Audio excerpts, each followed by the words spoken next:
JIT जो इजलास federal judicial academy Islamabad में वाजिद ज़िया जी सदारत हेठि थियो। वज़ीर-ए-आज़म जो सोट तारिक शफ़ी गडियल जांच टीम आॾो पेश थियो, जंहिंखां पोणनि 3 कलाकनि ताईं पुछा-ॻाछा कई वई। गडियल जांच टीम हदीबिया पेपर, मनी लॉन्ड्रिंग समेत ॿियनि मामलनि बाबति खांसि पुछा-ॻाछा कई। गडियल जांच टीम वज़ीर-ए-आज़म जे सोट तारिक शफ़ी जो आख़िरी बयान कलमबंद कंदे खांसि जांच मुकमल कई। JIT आॾो ॿियो भेरो पेश थियण खां पोइ मीडिया सां ॻाल्हाईंदे तारिक शफ़ी चयो त हुन JIT तरफ़ां पुछियल समूरनि सवालनि जा जवाब ॾेई छॾिया आहिनि। हुन चयो त खांसि गल्फ स्टील बाबति सवाल पुछिया विया, जंहिं ते हुन गल्फ स्टील ठाहिण उन लाइ वरितल फंडनि बाबति आगाह कयो। तारिक शफ़ी चयो त JIT फ़िलहाल खेसि ॿीहर पेश थियण लाइ नाहे चयो, जॾहिं त हुन जांच टीम खे के बि दस्तावेज़ नाहिनि ॾिना।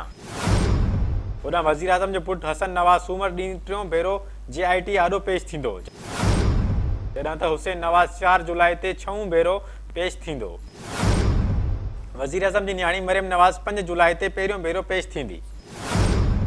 ॿिए पासे इस्लामाबाद इंतिज़ामिया JIT जी सिक्योरिटी वधाइण जो फ़ैसिलो कयो वियो आहे। फेडरल जुडिशियल अकेडमी 12 सिक्योरिटी एहलकारनि जो अंग वधाइण जो फ़ैसिलो कयो वियो आहे, जॾहिं त वधीक रस्ता पिणु बंदि कया वेंदा। ज़रियनि मूजिबि नून लीग जे कारकुननि खे जुडिशियल अकेडमी जे आसपास गॾु न थियण ॾिनो वेंदो, जॾहिं त पेशी दौरान शरीफ़ ख़ानदान जे माण्हुनि खे ख़ासि सिक्योरिटी फ़राहम कई वेंदी।